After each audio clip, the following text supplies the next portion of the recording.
നമസ്കാരം. ധർമ്മം എന്ന് കേൾക്കുമ്പോൾ എന്താണ് നമ്മുടെ മനസ്സിലേക്ക് വരുന്നത്? ക്ഷേത്രത്തിൽ പോകുന്നതാണോ, അല്ലെങ്കിൽ പ്രത്യേക രീതിയിൽ പ്രാർത്ഥിക്കുന്നതാണോ, അതോ നമ്മുടെ ഓരോ ദിവസത്തെയും പ്രവൃത്തികളാണോ ശരിക്കും ധർമ്മം? ഇന്ന് നമ്മൾ മനസ്സിലാക്കാൻ പോകുന്നത് വളരെ ആഴത്തിലുള്ളൊരാശയമാണ്. ധർമ്മം വെറും ആചാരങ്ങളിലല്ല, അത് നമ്മുടെ സദാചാരത്തിലാണ് കുടികൊള്ളുന്നത്. നമുക്കൊരുമിച്ച് ഈ വിഷയത്തിലേക്ക് കടക്കാം. ഇന്ന് നമ്മൾ ചർച്ച ചെയ്യുന്ന ഈ ആശയങ്ങളെല്ലാം പണ്ഡിറ്റ് ശ്രീറാം ശർമ്മ ആചാര്യയുടെ ധർമ്മപ്രധാവോമേം നഹി സദാചരന്മേം എന്ന ഹിന്ദി പുസ്തകത്തെ അടിസ്ഥാനമാക്കിയുള്ളതാണ്. മനുഷ്യരെ വിഭജിക്കുന്ന മതപരമായ അതിർവരമ്പുകൾക്കപ്പുറം ഒരു സാർവത്രിക സത്യമുണ്ട് എന്ന അദ്ദേഹത്തിന്റെ കാഴ്ചപ്പാടുകളാണ് നമ്മളിവിടെ പരിശോധിക്കുന്നത്. അപ്പോൾ നമ്മൾ എന്തൊക്കെയാണ് നോക്കാൻ പോകുന്നതെന്ന് വെച്ചാൽ, ആദ്യം മതത്തെക്കുറിച്ചുള്ള ചില തെറ്റിദ്ധാരണകളെപ്പറ്റി സംസാരിക്കും. പിന്നെ ലോകത്തുള്ള ചില വിചിത്രമായ ആചാരങ്ങളെക്കുറിച്ച് നോക്കും. അതിനുശേഷം എന്തുകൊണ്ടാണ് ഇത്രയധികം വിഭജനങ്ങൾ ഉണ്ടായെന്ന് കണ്ടെത്തും. തുടർന്ന് സദാചാരമാണ് യഥാർത്ഥ മതമെന്ന് മനസ്സിലാക്കും. അവസാനം ഒരു ലോകം ഒരു മതം എന്ന വലിയൊരു ആശയത്തിൽ നമ്മൾ എത്തിച്ചേരും. ശരി, അപ്പോൾ നമുക്ക് ആദ്യത്തെ ഭാഗത്തേക്ക് കടക്കാം. മതത്തിന്റെ ലക്ഷ്യം മനുഷ്യരെ ഒന്നിപ്പിക്കുക എന്നൊക്കെയാണ് നമ്മൾ കേൾക്കുന്നതല്ലേ? പക്ഷേ ലോകം മുഴുവൻ നോക്കിയാൽ മതത്തിന്റെ പേരിൽ തന്നെയാണ് ഏറ്റവും കൂടുതൽ കലഹങ്ങൾ നടക്കുന്നത്. എന്താണിതിന്റെ കാരണം? ഈ ഒരു വിരോധാഭാസമാണ് നമ്മൾ ആദ്യം നോക്കാൻ പോകുന്നത്. ഒന്ന് ആലോചിച്ചു നോക്കൂ. നമ്മളെല്ലാവരും ജീവിക്കുന്നത് ഒരേ ഭൂമിയിലല്ലേ? ഒരേ ആകാശത്തിന് താഴെ.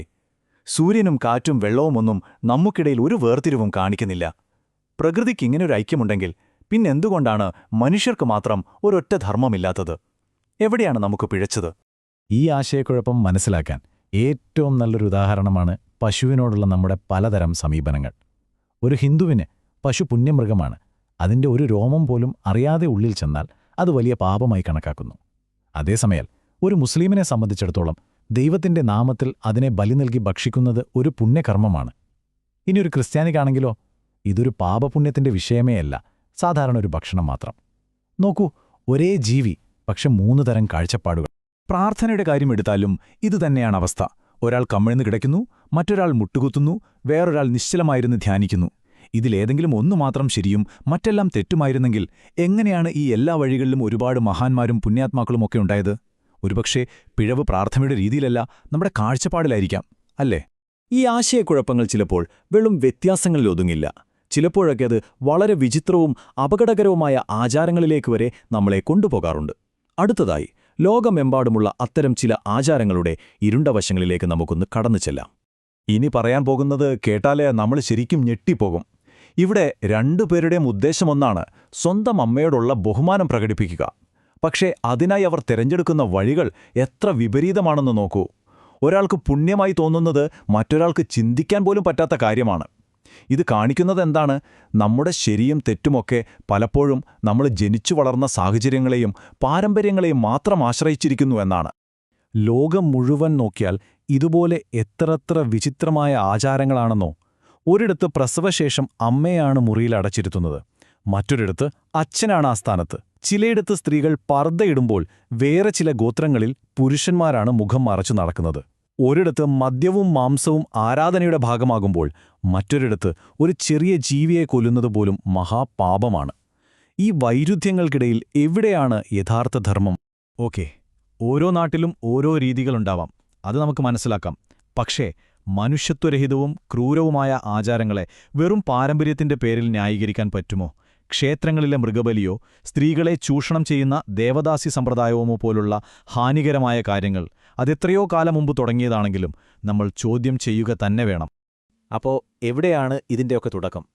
എന്തുകൊണ്ടാണ് ഒരൊറ്റ മനുഷ്യധർമ്മം ഇങ്ങനെ ആയിരക്കണക്കിന് കഷ്ണങ്ങളായി ചിതറിപ്പോയത്? നമുക്ക് അതിൻ്റെ മൂലകാരണം എന്താണെന്ന് കണ്ടെത്താൻ ശ്രമിക്കാം. സാധാരണയായി ഒരു പുതിയ വിഭാഗമുണ്ടാകുന്നത് എങ്ങനെയെന്ന് വെച്ചാൽ, ആദ്യം സ്വാധീനമുള്ളൊരു നേതാവ് വരുന്നു, ഒരു പുതിയ ആശയം മുന്നോട്ട് വെക്കുന്നു. അതിനായി ചില പ്രത്യേക ആചാരങ്ങളും രീതികളും ഉണ്ടാക്കുന്നു. പിന്നെ തങ്ങളുടെ വഴി മാത്രമാണ് ശരിയായ വഴിയെന്ന് അനുയായികളെ പഠിപ്പിക്കുന്നു. പതിയെ പതിയെ അതൊരു അടഞ്ഞ ഗ്രൂപ്പായി മാറുന്നു, മറ്റുള്ളവരുമായി അകൽച്ചയിലാകുന്നു.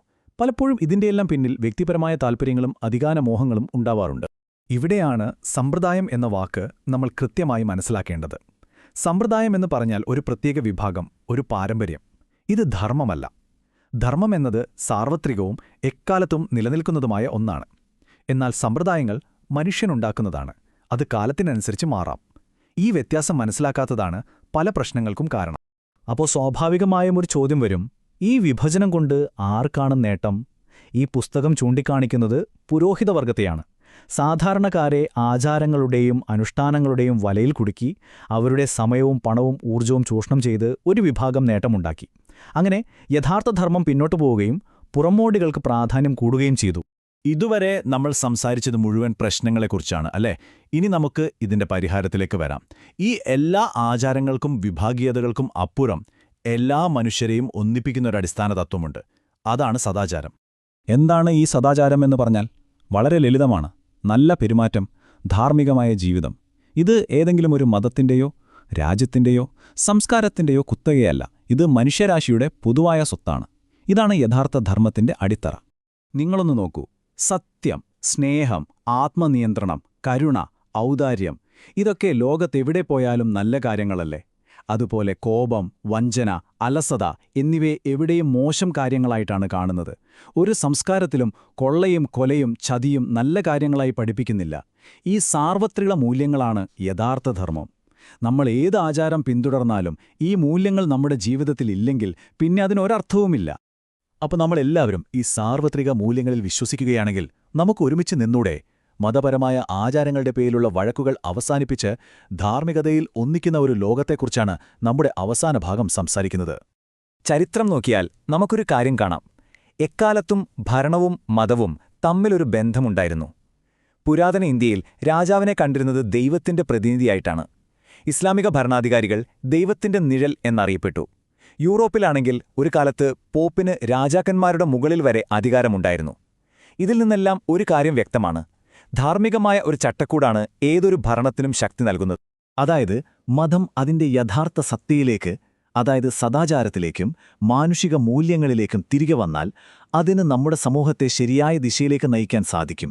വ്യക്തികളെയും സമൂഹത്തെയും ഒരുപോലെ മെച്ചപ്പെടുത്താൻ കഴിവുള്ള ഒരു വലിയ ശക്തിയാണ് യഥാർത്ഥ ധർമ്മം. അതിനെ വിഭാഗീയതയുടെ ചങ്ങലകളിൽ നിന്ന് നമ്മൾ മോചിപ്പിച്ചാൽ മാത്രം മതി. അപ്പോൾ നമുക്കിതിനെ ഇങ്ങനെ കണ്ടാലോ? നമുക്കോരോരുത്തർക്കും ഇഷ്ടമുള്ള ഭക്ഷണം കഴിക്കാം, ഇഷ്ടമുള്ള വസ്ത്രം ധരിക്കാം. അതുപോലെ ഓരോരുത്തർക്കും അവരവരുടെ വിശ്വാസരീതികൾ തിരഞ്ഞെടുക്കാനുള്ള സ്വാതന്ത്ര്യവും ഉണ്ടാകണം. അത് മറ്റൊരാളുമായി തല്ലുകൂടാനുള്ളൊരു കാരണമാകാതെ തികച്ചും വ്യക്തിപരമായൊരു കാര്യമായി മാത്രം കണ്ടാൽ പോരെ? അപ്പോൾ ഈ ഒരു ചർച്ചയുടെ അവസാനം നമ്മൾ ഓർത്തിരിക്കേണ്ട ഒരൊറ്റ കാര്യമേ ഉള്ളൂ. ധർമ്മത്തിന്റെ യഥാർത്ഥ ലക്ഷ്യം പാരമ്പര്യങ്ങളെ അന്ധമായി പിന്തുടരുക എന്നതല്ല, മറിച്ച് നമ്മുടെ ഉള്ളിലെ നന്മയെയും ബോധത്തെയും വളർത്തി വലുതാക്കുക എന്നതാണ്. നമ്മുടെ ആചാരങ്ങൾ പലതായിരിക്കാം, നമ്മുടെ വഴികൾ പലതായിരിക്കാം. എന്നാൽ മനുഷ്യരെന്ന നിലയിൽ നമ്മളെ എല്ലാവരെയും ഒന്നിപ്പിക്കുന്ന സദാചാരത്തിന്റെ പാത ഒന്നു മാത്രമാണ്. നന്ദി.